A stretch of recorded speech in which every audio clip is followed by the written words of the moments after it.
Hello everyone, எல்லாரும் எப்படி இருக்கீங்க? ஸோ லாஸ்ட் கிளாஸில் மணி அண்ட் கிரெடிட்டில் வந்து கீவேர்ட் செஷன் பார்த்தோம். இந்த லெசன் வந்து ரொம்ப ரொம்ப இம்பார்ட்டண்டான லெசன். நான் சொன்ன மாதிரி ஏன் அப்படின்னு பார்த்தீங்கன்னா, இந்த லெசனில் வந்து நிறைய கொஷின்ஸ் வந்து 1 மார்க்கு 2 மார்க் எல்லாத்துலேயும் கேட்கறதுக்கு வாய்ப்பு இருக்குது. 5 மார்க்லேயும் இந்த கொஷின் கேட்கறதுக்கு வாய்ப்பு ஜாஸ்தி. எக்கனாமிக்ஸில் ரொம்ப ஒரு இம்பார்ட்டண்டான லெசன் அப்படின்னு சொல்லிட்டு நான் இந்த லெசனை சொல்லுவேன். ஏன் பார்த்தீங்கன்னா ரொம்ப டிஃபைன்டாக இருக்கும். மற்ற லெசனை கம்பேர் பண்ணுறப்ப வளலாம் நிறைய இருக்காது.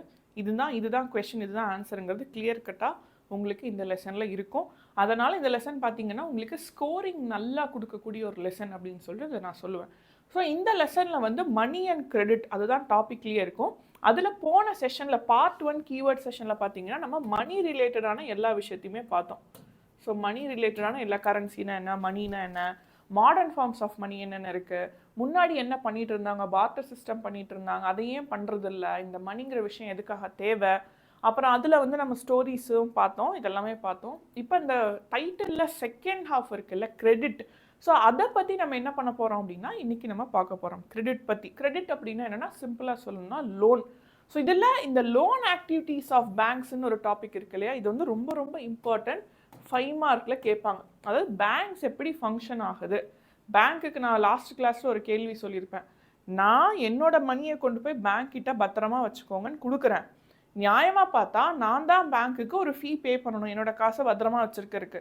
ஆனால் பேங்க் என்ன பண்ணுவாங்கன்னா அவங்க எனக்கு கேஷாக கொடுப்பாங்க, எனக்கு வந்து இன்ட்ரெஸ்ட்டாக கொடுக்குறாங்க. அப்போ இதில் எப்படி டிரான்சாக்ஷன் நடக்குது, இப்போ அவங்களுக்கு எங்கேருந்து இந்த காசு வருது, என்னோட காசு பத்திரமா வச்சுக்கிறதுக்கு எனக்கே அவங்க காசு கொடுக்கணும். இது எல்லாமே நம்ம என்ன பண்ண போகிறோம் அப்படின்னா இந்த லோன் ஆக்டிவிட்டீஸ் ஆஃப் பேங்க்கில் பார்க்க போகிறோம். அது பார்க்கறதுக்கு முன்னாடி just a reminder to you all, instant Vedantu scholarship admission டெஸ்ட்னு ஒரு சூப்பரான விஷயம். இது வந்து உங்கள் வீட்டுக்கு பக்கத்தில் இருக்கிற ஆஃப்லைன் சென்டர்ஸில் போய் நீங்கள் எழுதலாம். அதுக்கான லிங்க் வந்து நான் டிஸ்கிரிப்ஷனில் கொடுத்துருக்கேன். உங்களுக்கு எது கம்ஃபர்டபுளாக இருக்கோ நீங்கள் போய் உங்களோட, ஏன்னா நம்மளோட வேதாந்து ஆஃப்லைன் சென்டர்ஸ் தமிழ்நாடு ஃபுல்லாக இருக்குது.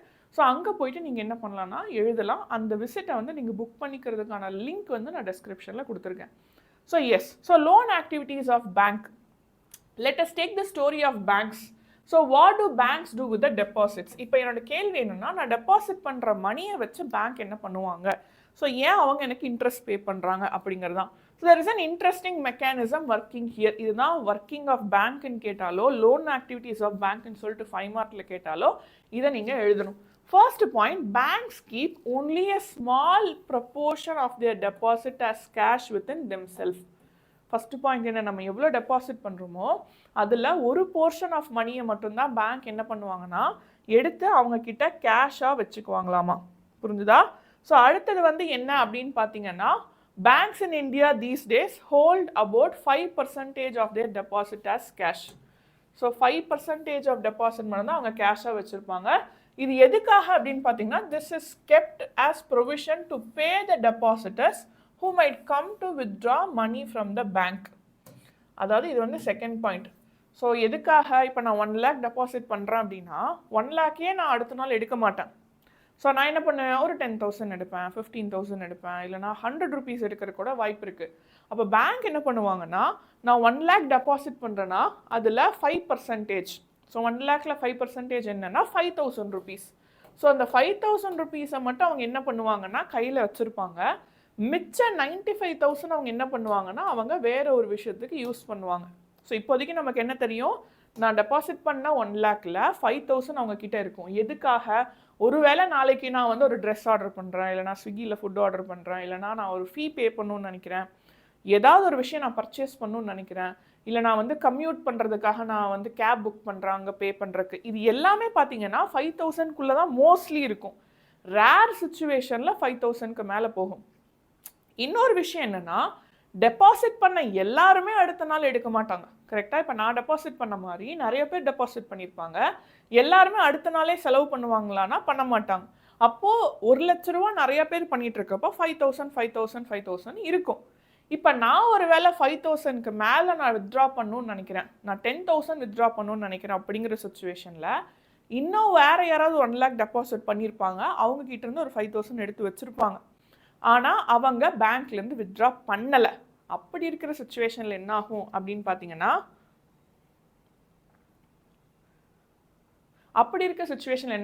அந்த 5,000 எடுத்து எனக்கு கொடுப்பாங்க. ஸோ எனக்கு 10,000 வந்துடும், அவங்களுக்கு எந்த இஷ்யூ இல்லை, அவங்க எடுக்க போகிறதில்ல, அவங்க அந்த நாள் எடுக்க போகிறதில்ல. இந்த மாதிரி ரொட்டேஷனில் என்ன பண்ணுவாங்கன்னா பேங்க்கு அவங்க யூசேஜுக்கு மணியை வச்சுட்டு மிச்சத்தை அவங்க என்ன பண்ணுறாங்கிறத பார்க்க போகிறோம். ஸோ இப்போ வந்து என்னென்னா some of the depositors might come to withdraw cash, the bank is able to manage with the cash. So இது தேர்ட் பாயிண்ட். அடுத்தது என்னென்னா இந்த மேஜர் போர்ஷன் ஆஃப் மணியை எதுக்கு யூஸ் பண்ணுவாங்கன்னா டு எக்ஸ்டெண்ட் லோன்ஸ். இது வந்து 1 மார்க்கில் ரொம்ப இம்பார்ட்டண்டான 1 mark. Banks use the major portion of their deposit to what, to extend loans. இது வந்து உங்களுக்கு என்னது 4th பாயிண்ட், ரொம்ப ரொம்ப இம்பார்ட்டண்டான பாயிண்ட். 1 மார்க்கில் இந்த ஸ்டேட்மெண்ட்டை அடிக்கடி கேட்குறாங்க. பேங்க் வந்து அவங்க கிட்ட வர மெஜாரிட்டி ஆஃப் மணியை என்ன பண்ணுவாங்க அப்படின்னு சொல்லிட்டு கேட்பாங்க. அது என்னது, அவங்க லோன் எக்ஸ்டெண்ட் பண்ணுறதுக்கு யூஸ் பண்ணுறாங்க. So there is a huge demand for loans for various economic activities. இது வந்து என்னது point number 5. We shall read more about this in the following sections. அதெல்லாம் விட்டுருங்க. Bank make use of this deposit to meet the loan requirements of the people. இது 6th point. So அடுத்துக்கு என்னது, banks mediate between those who have surplus funds, that is depositors, and those who are in need of the funds, that is borrowers. So சர்ப்ளஸாக இருக்கவங்க, என் கையில் for example எனக்கு வந்து இப்போ ஒரு 1 lakh எனக்கு கைக்கு கேஷாக வருது, I am selling something R எனக்கு சேலரி ஏதோ ஒன்று வருது அப்படின்னா நான் என்ன பண்ணுவேன், கையில் கேஷாக சொல்கிறேன், கையில் கேஷாக ஒரு 5,000 எடுத்து வச்சுட்டு 95,000 போய் நான் டெபாசிட் பண்ணுவேன். என்ன சொல்கிறேன், ஜென்ரலாக என்ன மாதிரி எல்லாருமே இதுதான் பண்ணுவாங்க. அந்த 5,000 எனக்கு வந்து இன்னொரு 2 weeks 3 weeksக்கு வந்து பெட்ரோல் போடுறதுக்கோ கேஷாக நான் இங்கெல்லாம் யூஸ் பண்ணுறதுக்கு எனக்கு கம்ஃபர்டபுளாக இருக்குமோ அதுக்கான அமௌண்ட்டை கையில் வச்சுட்டு மிச்சத்தை நான் என்ன பண்ணுவேன்னா டெபாசிட் பண்ணிடுவேன். இந்த மாதிரி கையில் சர்ப்ளஸாக இருக்கிறவங்க கிட்ட இருந்து பேங்க் என்ன பண்ணுறாங்கன்னா வாங்கி ஃபண்ட்ஸ் தேவைப்படுற சிலருக்கு லோனாக கொடுக்குறாங்க.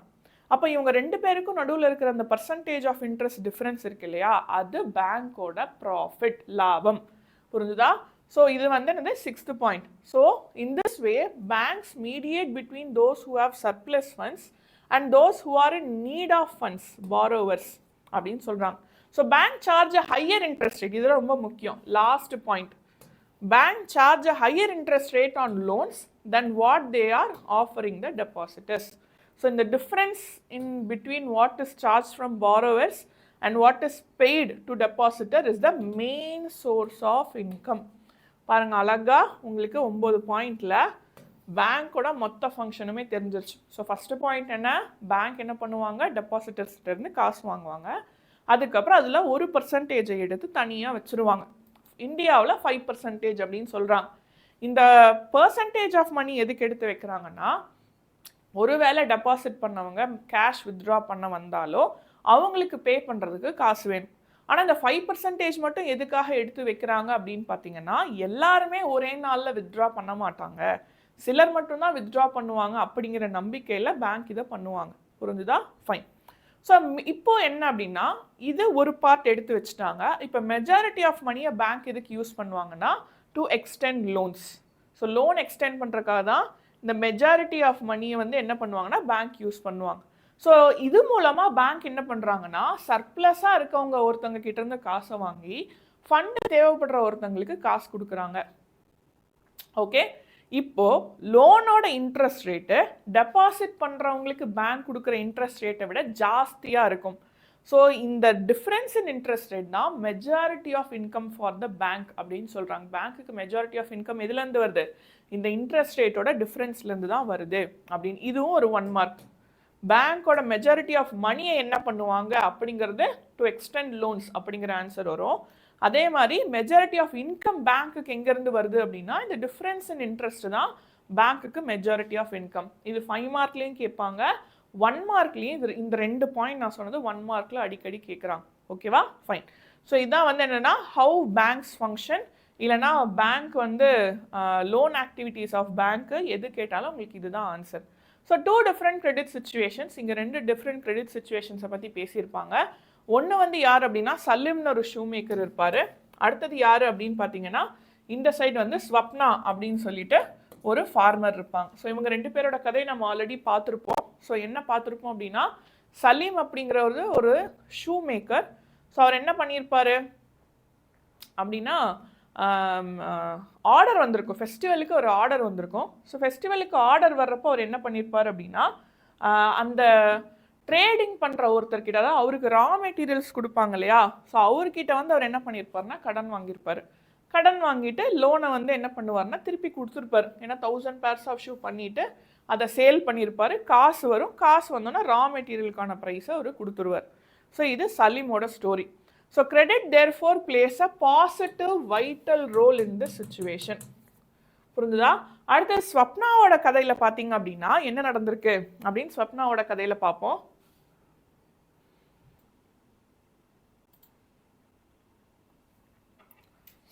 ஓகே, ஸோ இப்போ ஸ்வப்னாவோட ப்ராப்ளமில் என்ன அப்படின்னு பார்த்தீங்கன்னா, ஸ்வப்னா வந்து ஒரு ஃபார்மர். ஸோ அவங்க வந்து she is depend on the monsoon. So மழை வந்தால் மட்டும்தான் ஸ்வப்னா வந்து என்ன பண்ண முடியும், அவங்க வாங்கின லோனோட ரிட்டர்ன்ஸை வந்து எடுக்க முடியும்.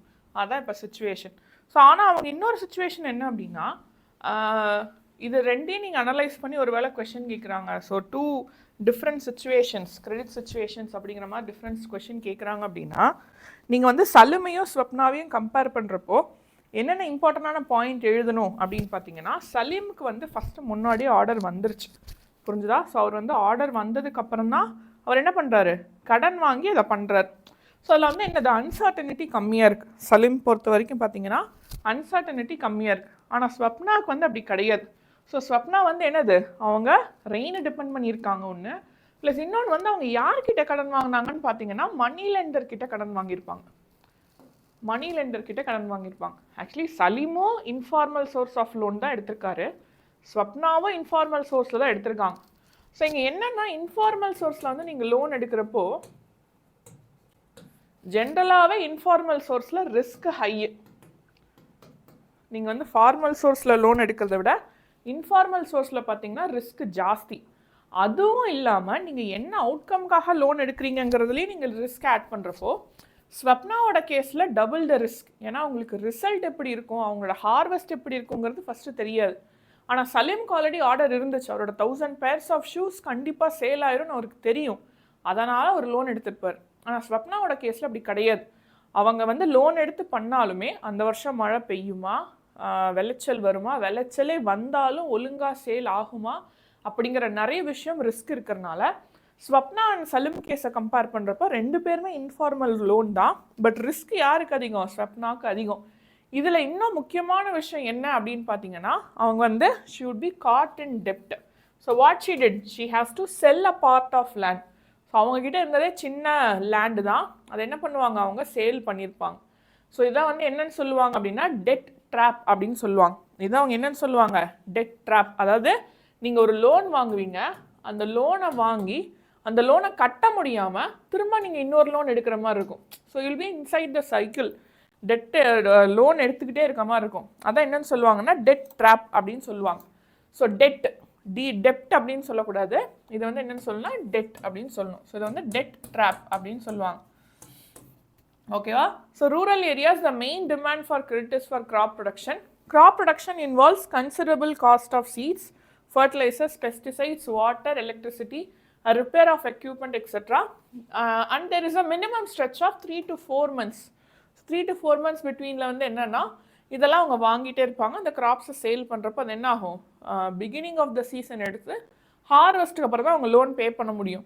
அப்போ என்னது, அந்த ஹார்வெஸ்ட்டை டிபெண்ட் பண்ணி தான் அந்த லோன் இருக்கும், அந்த இன்கம் ஃப்ரம் ஃபார்மிங்கை டிபெண்ட் பண்ணி தான் அந்த லோன் இருக்கும். ஸோ இதில் என்ன அப்படின்னா கிரெடிட் வந்து ஸ்வப்னாக்கு ஹெல்ப் பண்ணுறதுக்கு பதிலாக அவங்கள ரொம்ப மோசமான நிலைமைக்கு தள்ளிடுச்சு அப்படிங்கிறாங்க. So example of what is called as debt trap. இதுதான் என்னன்னு சொல்வீங்கன்னா debt trap. So credit instead of helping Swapna or helping someone improve their earnings left them worse off. So this is an example of what is commonly called as debt trap. இன்னொரு இன்ட்ரெஸ்டிங்கான ஒரு விஷயம் சொல்கிறேன் பாருங்களேன். இந்த dead drop வச்சு என்ன சொல்லலாம்னா, சைனா வந்து ஜென்ரலாக இந்த டெட் ட்ராப்பை வந்து அவங்க ஒரு டிப்ளமசியாகவே யூஸ் பண்ணுவாங்க. ஸோ என்ன பண்ணுவாங்க, ஸோ அவங்க வந்து ஒரு கண்ட்ரிலேருந்து அவங்களுக்கு ஏதாவது ஒன்று வேணும் அப்படின்னா அவங்க டேரெக்டாக போய் எனக்கு இதை கொடுங்க அப்படின்னு கேட்கவும் மாட்டாங்க, சண்டைக்கும் போக மாட்டாங்க.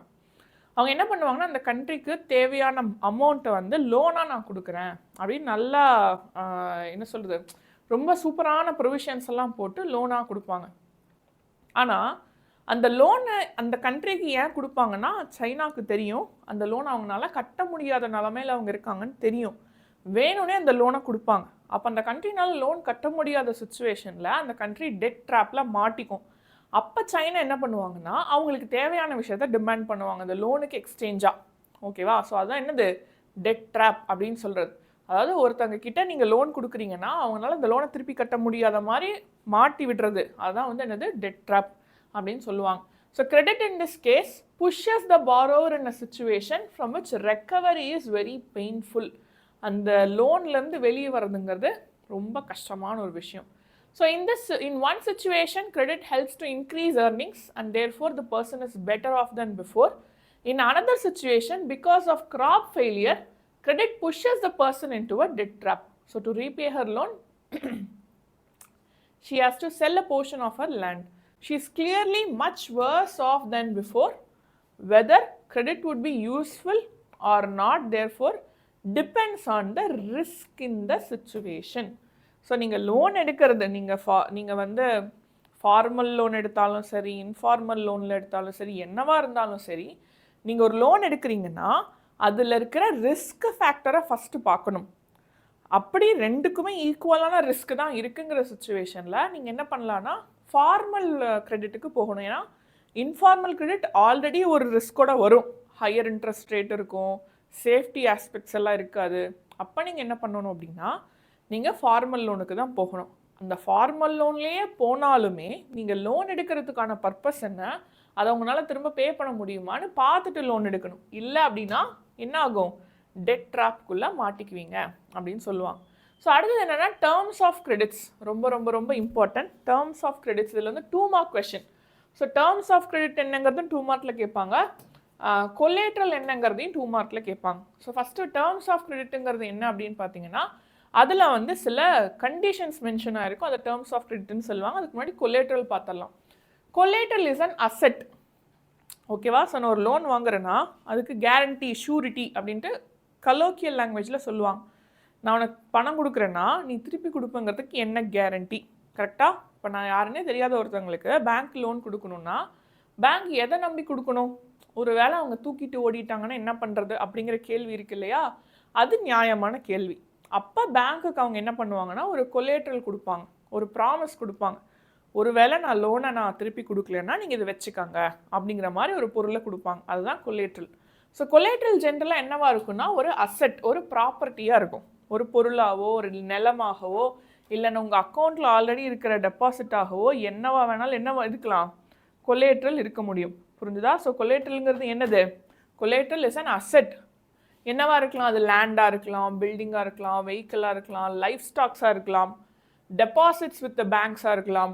And uses this as a guarantee to a lender until that loan is repaid. So அதுதான் என்னது கொலேட்ரல். ஸோ 2 மார்க்லேயோ 3 மார்க்கில் கேட்டாங்கன்னா கொலேட்ரல் எழுதலாம். ஒரு வேளை பாரோவர் லோனை திருப்பி கொடுக்கலன்னா அந்த லெண்டர் என்ன பண்ணலாம், அந்த அசட்டை சேல் பண்ணலாம். ஸோ கோல்டு வச்சு லோன் வாங்குறாங்க, காரை வச்சு லோன் வாங்குறாங்க, லேண்டு வச்சு லோன் வாங்குறாங்கன்னா அவங்க என்ன பண்ணலாம், அதை சேல் பண்ணுறதுக்கு அந்த கடன் கொடுத்தவங்களுக்கு பவர் இருக்கும்.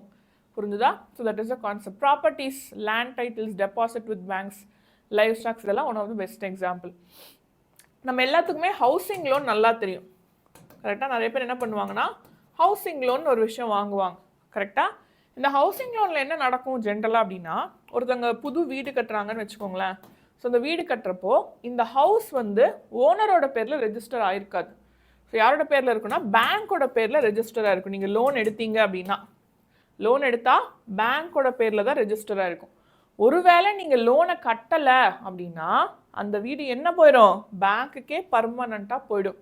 நீங்கள் லோனை கட்டி முடிச்சிட்டீங்க, ஃபுல் லோனை க்ளோஸ் பண்ணிட்டீங்கன்னா பேங்க் என்ன பண்ணும், உங்கள் பேர்லேயே திரும்ப அந்த வீட்டை எழுதி கொடுக்கும். புரியுது நான் சொல்கிறது? ஸோ நீங்கள் ஒரு வீடு வச்சுருக்கீங்க, அந்த வீட்டுக்கு லோன் வாங்கி வீடு கட்டுறீங்க, இல்லை வீடு பர்ச்சேஸ் பண்ணுறீங்க, எதுவாக இருந்தாலுமே அந்த இடத்துல கொலேட்ரல் என்னது, நீங்கள் வாங்கின வீடே அங்கே கொலேட்ரலாக இருக்கும். புரிஞ்சுதா?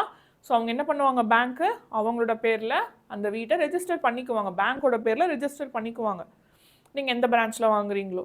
ஸோ ஒன்ஸ் நீங்கள் லோனெல்லாம் கட்டி முடிச்சதுக்கப்புறமா பேங்க் திரும்ப அந்த வீடை கம்ப்ளீட்டாக உங்கள் பேரில் ட்ரான்ஸ்ஃபர் பண்ணி கொடுத்துருவாங்க, மாற்றி கொடுத்துருவாங்க. ஒருவேளை லோனை கட்ட முடியலன்னா அந்த வீட்டையே பேங்க் சேல் பண்ணி அவங்க வர வேண்டிய கேஷை எடுத்துக்குவாங்க. ஸோ இதுதான் வந்து ஹவுசிங் லோனில் நடக்கிற விஷயம் ஜென்ரலாக. ஸோ இது உங்களுக்கு தெரிஞ்சிருக்கிறதுக்கு வாய்ப்பு இல்லை. So I'm just telling you. So இதுதான் இங்கே கொடுத்துருக்காங்க பாருங்களேன். புரியுதா? அப்போ நியூ ஹவுஸோட டாக்குமெண்ட்ஸே என்ன பண்ணிக்கும் பேங்க்கு, அவங்களுக்கு கொலேட்ரலாக வச்சுக்கும். ஸோ கோல்டு லோனில் இது கொலேட்ரல் கோல்டு. நிறைய பேர் கோல்டு லோன் எடுப்பாங்க கரெக்டாக. ஸோ அவங்க வீட்டில் இருக்க ஜுவல்லை கொண்டு போய் பேங்க்கில் கொடுத்துட்டு அவங்க வச்சுருப்பாங்க, 1 கிராமுக்கு இவ்வளோ அமௌண்ட்டுன்னு வச்சுருப்பாங்க, அதை கொடுப்பாங்க. ஸோ அங்கே கோல்டு லோனில் கோல்டு தான் கொலேட்ரல்.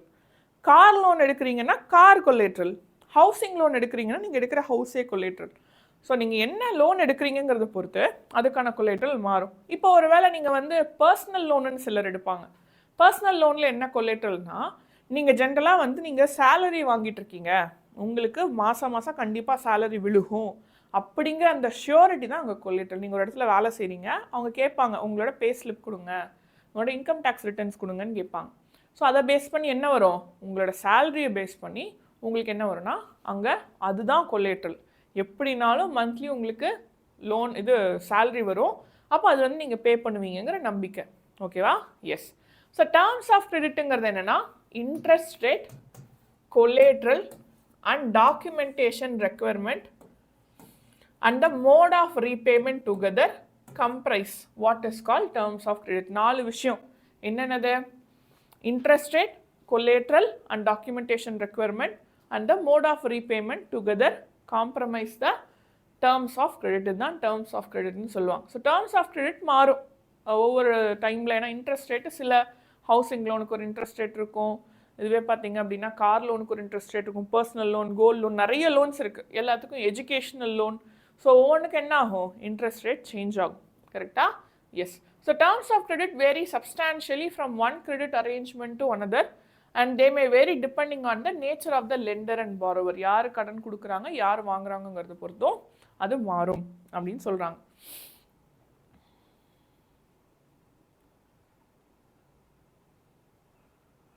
ஸோ இங்கே வெரைட்டி ஆஃப் கிரெடிட் அரேஞ்ச்மெண்ட்ஸ் பற்றி பேசியிருப்பாங்க. அதில் மெயினாக நம்ம பார்க்க வேண்டியது என்ன அப்படின்னு பார்த்தீங்கன்னா, will be seeing about formal and informal கிரெடிட்ஸை பற்றி மெயினாக நம்ம பார்ப்போம். ஸோ இந்த கோஆபரேட்டிவ்ஸ் எப்படி ஒர்க் ஆகும், யார் யார் லோன் கொடுப்பாங்க, அதெல்லாம் இங்கே இருக்கும். இன்னொன்று என்ன அப்படின்னா, நான் உங்களோட சிலபஸ் இதில் பார்த்தேன். சிலபஸில் என்ன கொடுத்துருக்காங்கன்னா, இந்த டிட் யூ நோ அப்படின்னு சொல்லிட்டு சின்ன சின்ன பாக்ஸில் சைடில் கொடுக்குறாங்க இல்லையா, அதுலேருந்து கொஷின் வராதுன்னு கொடுத்துருக்காங்க. ஓகேவா? அதுலேருந்து அவங்க வந்து எக்ஸ்ப்ளனேஷனுக்காக உங்களுக்கு கொடுத்துருக்காங்க, நீங்கள் புரிஞ்சுக்கணுங்கிறதுக்காக கொடுத்துருக்காங்க. அதுலேருந்து கொஷின்ஸ் டைரெக்டாக கேட்க மாட்டாங்க அப்படின்னு தான் கொடுத்துருக்காங்க. ஓகேவா? இதில் ஃபார்மல் கிரெடிட், இன்ஃபார்மல் கிரெடிட் அப்படிங்கிற ஒரு விஷயம் இருக்குது. இந்த ஃபார்மல் கிரெடிட், இன்ஃபார்மல் கிரெடிட்னா என்ன அப்படின்னு பார்த்தீங்கன்னா, இதில் வந்து இந்த source of credit in rural இந்தியான்னு ஒரு பை சார்ட் கொடுத்துருக்கேன்.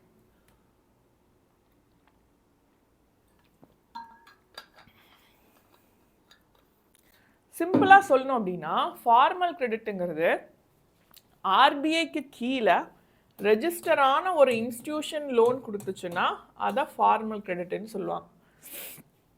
புரிஞ்சுதா? ஸோ ஆர்பிஐக்கு கீழே ரெஜிஸ்டரான ஒரு சோர்ஸ்லேருந்து நீங்கள் லோன் எடுத்தீங்கன்னா அதை ஃபார்மல் கிரெடிட்னு சொல்லுவாங்க. புரிஞ்சுதா? Formal loans, informal sector loans அப்படின்னு சொல்லுவாங்க. அதை தாண்டி மற்றது எல்லாமே இன்ஃபார்மலில் வரும். ஸோ இதில் வந்து ஃபார்மல் லோன்ஸ் என்னென்ன அப்படின்னு 2 மார்க்கில் கேட்கலாம். ஃபார்மல் லோன்ஸ் பேங்க்ஸ் அண்ட் கோஆபரேட்டிவ்ஸ்லேருந்து வரதை ஃபார்மல் லோன் அப்படின்னு சொல்லுவாங்க. இன்ஃபார்மல் லோனுங்கிறது money lenders, traders, employers, relatives, friends இவங்ககிட்ட இருந்துலாம் வாங்குறது என்னென்னா இன்ஃபார்மல் லோன் அப்படின்னு சொல்லுவாங்க. இது வந்து 1 மார்க்லேயும் கேட்கறதுக்கு வாய்ப்பு இருக்குது. புரிஞ்சுதா? ஸோ ஃபார்மல் லோன்ஸுங்கிறது பேங்க்ஸ் அண்ட் கோஆபரேட்டிவ்ஸ்லேருந்து வாங்கினீங்கன்னா அது ஃபார்மல் லோனுக்கு கீழே வரும்.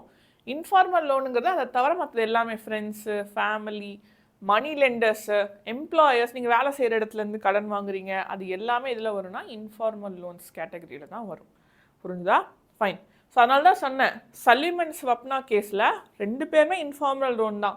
சலீம் என்ன பண்ணியிருப்பார் அப்படின்னா ட்ரேடர்ஸ் கிட்ட லோன் எடுத்திருப்பாரு, ஸ்வப்னா வந்து மணி லெண்டர் கிட்ட எடுத்திருப்பாங்க. ஸோ அங்கே இஷ்யூ வந்து இன்ஃபார்மல் லோன்னால இல்லை, சலீம் அண்ட் ஸ்வப்னா கேஸில் அங்கே வந்து அந்த ரிஸ்க் ஃபேக்டர் ஜாஸ்தியாக இருந்தால் தான் இஷ்யூவாக இருக்கும். புரிஞ்சுதா? ஸோ இங்கே வந்து என்ன சொல்கிறாங்க அப்படின்னா, ரூரல் இந்தியா பற்றி இங்கே வந்து இந்த பை சார்ட் கொடுத்துருக்காங்க. ஸோ ரூரல் இந்தியாவில் கமர்ஷியல் பேங்க்ஸ் வந்து 51%, அதுக்கப்புறம் பார்த்தீங்க அப்படின்னா கோஆபரேட்டிவ் பேங்க்ஸ் 10%. கரெக்டாக? ஸோ அப்படின்னா மொத்தம் என்னது 61%. அதர் ஃபார்மல் ஏஜென்சிஸ் 5, 61 + 5 66% வந்து என்னது 66% it is from the formal credit. ஆனால் மிச்சம் இருக்கிற 34% என்ன பண்ணுறாங்கன்னா, அதாவது 7, + 3 7 + 3 ஓகேவா அண்ட் இன்ஃபார்மல். ஸோ 34% என்ன பண்ணுறாங்கன்னா இன்ஃபார்மல் சோர்ஸ்லேருந்து தான் வாங்குறாங்க. இப்போ என்னோட கேள்வி என்ன அப்படின்னா, இந்த இன்ஃபார்மல் சோர்ஸ்லேருந்து லோன் ஏன் வாங்குறாங்க அப்படிங்கிறது தான். அதுக்கு முன்னாடி இது பாருங்கள், Reserve Bank of India supervises the functioning of formal sources of loan. அதனால என்ன சொன்னேன், ஆர்பிஐக்கு கீழே ரெஜிஸ்டர் ஆகிருக்கிற எந்த இன்ஸ்டிடியூஷன்னாலும் அதை ஃபார்மல் செக்டார் லோன்ஸ் அப்படின்னு சொல்லுவோம். ஆர்பிஐக்கு கீழே இல்லை, நீங்கள் பர்சனலாக உங்களுக்கு தெரிஞ்சவங்க அப்படி வாங்குறீங்கன்னா அது இன்ஃபார்மல் கீழே வரும். புரிஞ்சுதா? S.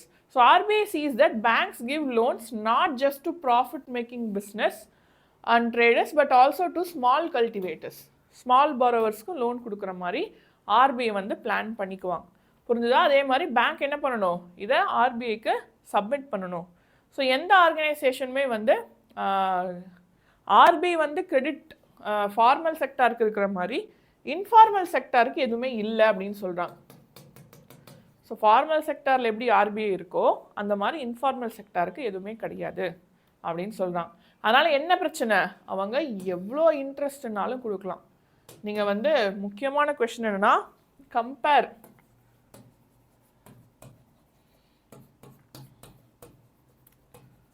Formal and informal credit அப்படின்னு கொஸ்டின் கேட்பாங்க. இது ரொம்ப இம்பார்ட்டண்டான ஒரு 5 மார்க். ஃபார்மல் கிரெடிட்டையும் இன்ஃபார்மல் கிரெடிட்டையும் கம்பேர் பண்ணுங்க அப்படின்னு கொஸ்டின் கேட்பாங்க. அப்படி கொஸ்டின் கேட்குறப்ப நீங்கள் என்னெல்லாம் பாயிண்ட்ஸ் எழுதணும் அப்படின்னு சொல்லி நான் கிளாஸில் சொல்லியிருக்கேன். உங்களுக்கு டிஃப்ரென்ஸ் பிட்வீனே போட்டு காமிச்சிருக்கேன், ஒரு தடவை போய் பாருங்கள். புரிஞ்சுதா? ஸோ இதில் நம்ம பார்ப்போம் ஃபார்மல் அண்ட் இன்ஃபார்மல் கிரெடிட். இங்கே கொடுத்துருக்காங்க பாருங்கள், இதுதான் வந்து ரொம்ப ரொம்ப இம்பார்ட்டண்டான question. Formal credit, informal credit அப்படிங்கிறது. ஸோ இதில் வந்து என்ன அப்படின்னா, the people are divided into 4 groups. 4 குரூப்பாக பிரிக்கிறாங்க. புவர்லேருந்து ரிச் வரைக்கும் பிரிக்கிறாங்க. ஸோ இந்த டயக்ராம் தான் அது. புரிஞ்சா? 4 குரூப்பாக பிரிக்கிறாங்க. So poor households, households with few assets, well off households, rich households. So இந்த புவர் இது வந்து மிடில் கிளாஸ், அதுலேயே அப்பர் மிடில் கிளாஸ், இது ரிச், அந்த மாதிரி வச்சுக்கோங்க சும்மா ஜென்ரலாக. இதில் நல்லா நோட் பண்ணிங்கன்னா, rich households and well off ஹவுஸ் ஹோல்ட்ஸில் பார்த்தீங்கன்னா ஃபார்மல் லோன்ஸ், இந்த ப்ளூ கலரில் இருக்கு இல்லையா, அதுதான் ஃபார்மல் லோன்ஸ். அது வந்து மோர் தென் 70% இருக்குது. புரிஞ்சுதா? பட் இதுவே நீங்கள் வந்து புவர் ஹவுஸ் ஹோல்ட்ஸ்லையோ இல்லை அசெட்ஸ் கம்மியாக இருக்கிற இடத்துல பார்த்தீங்கன்னா இங்கே கூட ஓரளவுக்கு போகுது. பட் புவர் ஹவுஸ் ஹோல்ட்ஸில் இன்ஃபார்மல் தான் 50%க்கு மேலே இருக்குது. ஸோ இது காரணம் என்னன்னு சொல்கிறாங்க அப்படின்னா collateral. So why this is happening? Collateral வந்து என்னது கிடையாது. எங்க poor householdsல collateral கிடையாது. So what does this suggest? First, the formal sector still meets only about half of the total credit needs of the rural people. ஏன் அப்படின்னா informal sources தான் வந்து மிச்சத்தை பண்ணுறாங்க. This what is the reason for this is the collateral. Collateral தான் வந்து இதில் மேஜரான ரீசனாக இருக்கு. பாருங்க, that it is necessary that banks and cooperatives increase their lending, particularly in the rural areas, so that the dependence on informal source வந்து reduce ஆகணும் அப்படிங்கிறதுக்காக. ஓகேவா? Secondly, while formal sector loans need to expand, it is also necessary that everyone should receive the loan. So formal sector என்னதான் expand பண்ணிட்டு போனாலும் எல்லாராலையும் loans வந்து வாங்க முடியுமா, வாங்குற சுச்சுவேஷனில் இருக்கா அப்படிங்கிறது ஒரு பெரிய கேள்வியாக இருக்குது. ஸ்பெசிஃபிக்காக பார்த்தீங்கன்னா சீப்பர் லோன்ஸ், புவருக்குமே சீப்பர் லோன்ஸ் போகணும் அப்படின்னா என்ன பண்ண முடியும் அப்படிங்கிற சுச்சுவேஷனில் தான் நம்ம என்ன பார்க்குறோம், நம்ம இந்த செல்ஃப் ஹெல்ப் குரூப்ஸ் அப்படிங்கிற விஷயத்துக்கு வரோம். ஸோ செல்ஃப் ஹெல்ப் குரூப்ஸை நான் ஆல்ரெடி சொல்லியிருப்பேன். செல்ஃப் ஹெல்ப் குரூப்ஸில் இருக்கிற அட்வான்டேஜ் என்னென்னா கொலேட்ரல் இல்லாமையே நீங்கள் லோன் வாங்க முடியும். அந்த கொலேட்ரல் இல்லாமல் லோன் வாங்குறதுக்கான காரணம் என்ன அப்படின்னு பார்த்தீங்கன்னா, so it is because as a group, இங்கே பாருங்கள், த borrowers if necessary approach the money lenders even without repaying the earlier loans. However, the money lenders charge very high rates of interest, keep no records of the transaction and harass the poor. இதெல்லாம் வந்து issues with respect to money lenders.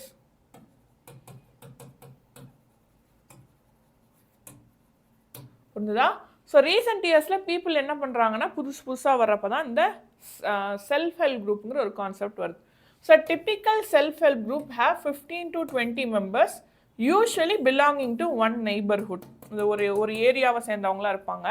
அவங்க என்ன பண்ணுவாங்கன்னா ஒவ்வொரு வீட்டில் இருந்துமே ஒரு 25லேருந்து 100 வரைக்கும் என்ன பண்ணுவாங்கன்னா சேவ் பண்ணி அவங்க அதை வந்து என்ன பண்ணுவாங்கன்னா பூலின் பண்ணுவாங்க, அதாவது ஒன்றா சேர்த்து வைப்பாங்க அந்த காசை, சீட்டு மாதிரி அந்த மாதிரி சொல்லலாம். ஸோ அதில் என்ன பண்ணலான்னா அந்த காசுலேயே அவங்க என்ன பண்ண முடியும், லோனை ஒருத்தருக்கு ஒருத்தர் லோன்லாம் கொடுத்துக்குவாங்க, அந்த காசை வச்சு லோன் கொடுத்துக்குவாங்க. ஸோ அதுதான் இங்கே சொல்கிறாங்க. So members can take small loans from the group it self to meet their needs. So இதில் வந்து என்னென்னா தே ஆர் எலிஜிபிள் ஃபார், இப்போ இந்த குரூப்பு ரெகுலராக சேவிங்ஸ் பண்ணாங்கன்னா அவங்க லோன் வந்து பேங்க்லேருந்து வாங்குறதுக்கான எலிஜிபிலிட்டிக்கு அவங்க வருவாங்க. ஏன்னா இங்கே வந்து என்னது குரூப் ரெஸ்பான்சிபிலிட்டி, ஓகேவா? ஸோ நேம் ஆஃப் த குரூப்பில் தான் என்ன பண்ணும், பேங்க் வந்து லோன் சாங்ஷன் பண்ணும். So for provided to create self-employment opportunities for the members. For instance, small loans are provided to the members for releasing mortgaged land, for meeting working capital. So சின்ன சின்ன இது வாங்குறதுக்காக அதுக்காக தான் அந்த loan கொடுப்பாங்க அப்படின்னு சொல்கிறாங்க. புரிஞ்சுதா? Yes. So this is about this இந்த செல்ஃப் ஹெல்ப் குரூப்புக்கு வந்து என்ன அப்படின்னு சொல்லிட்டு. ஸோ இப்போ வந்து என்னென்னா இதுலேருந்து பாருங்கள், த self help group borrowers overcome the problem of lack of collateral. They can get timely loans for a variety of purpose at a reasonable interest rate. Moreover, the self-help groups are the building blocks of organization of rural poor. So அதனால் என்ன ஆகுது, they become self-reliant. மெயினாக வந்து விமனுக்கு social issues, health, domestic violence, nutrition based இஷ்யூஸ்லேருந்து அவங்கள காப்பாற்றிக்கிறதுக்கு இந்த பேங்க்லேருந்து வர லோன் வந்து ரொம்பவே ஹெல்ப் பண்ணும். ஏன்னா அவங்களுக்குன்னு ஒரு எம்ப்ளாய்மெண்ட் க்ரியேட் பண்ணுறனால அது ஹெல்ப் பண்ணுன்னு சொன்னாங்க. ஸோ அதில் வந்து பார்த்திங்கன்னா இங்கே பங்களாதேஷோட கிராமின் பேங்க்கை பற்றி இங்கே சொல்லியிருப்பாங்க. ஸோ அதில் வந்து ஸ்பெசிஃபிக்காக வந்து பார்த்திங்கன்னா முகமது யூனிஸ், ஸோ இவர் வந்து என்னது நோபல் ப்ரைஸ் வாங்கியிருப்பார், நோபல் ப்ரைஸ் ஃபார் பீஸ் வாங்கியிருப்பார். அவர் வந்து இந்த பங்களாதேஷில் கிராமின் பேங்க் மூலமாக எப்படி விமன் ஃபீமேல் அப்லிஃப்ட்மெண்ட்டுக்கு ரொம்ப ஹெல்ப் பண்ணியிருக்காரு அப்படின்னு சொல்லி இதில் கொடுத்துருப்பாங்க. So summing up, so what is the summing up of this chapter? So we have looked at the modern forms of money பற்றி பார்த்தோம். அதே மாதிரி பார்த்தீங்கன்னா பேங்கிங் சிஸ்டமோட எப்படி லிங்க் ஆயிருக்குன்னு பார்த்தோம். அதில் ஃபார்மல் கிரெடிட், இன்ஃபார்மல் கிரெடிட்னா என்ன நம்ம பார்த்துருப்போம். அதில் கொலேட்ரல்னால ஏன் இன்ஃபார்மல் கிரெடிட்டுக்கு போகிறாங்க அப்படிங்கிறதையும் நம்ம பார்த்தோம். At the same time finally how self help group வந்து இதுக்கு ஹெல்ப் பண்ணுது அப்படின்னு சொல்லிட்டு பார்த்தோம். So this is about money and credit. So நம்ம நெக்ஸ்ட் கிளாஸில் will be seeing other topics. Book back சீக்கிரமாக நான் ஸ்டார்ட் பண்ணிடுவேன். நம்ம புக் பேக் கொஷின்ஸை இனிமேல் சால்வ் பண்ணலாம். ஓகேவா? So thank you so much. Take care. பாய்.